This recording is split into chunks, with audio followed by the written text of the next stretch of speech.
Welcome back to purely Islamic. क्या आपने कभी सोचा है अल्लाह मुर्दों को किस तरह जिंदा फरमाता है?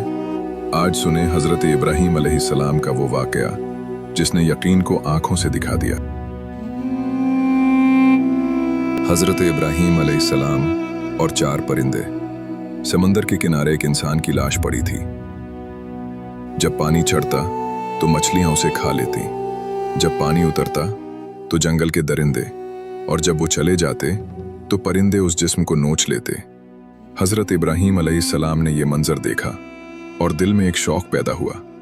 आपने बारगाह इलाही में अर्ज की, ए अल्लाह पाक, मुझे यकीन है कि तू मुर्दों को जिंदा फरमाता है, लेकिन मैं चाहता हूं कि ये मंजर अपनी आंखों से देख लूं ताकि मेरे दिल को मजीद इत्मीनान हासिल हो जाए। अल्लाह ताला ने फरमाया, ए इब्राहीम, क्या तुम ईमान नहीं रखते?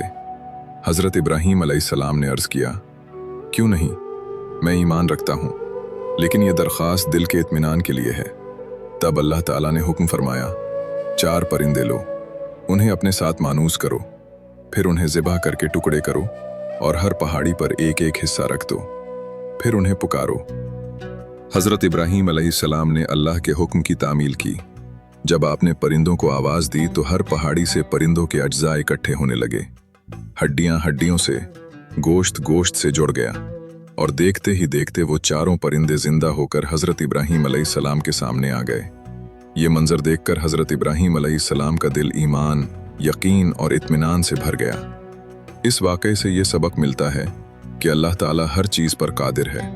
मौत के बाद जिंदगी हक है, और सवाल करना अगर यकीन बढ़ाने के लिए हो तो वो भी ईमान का हिस्सा है।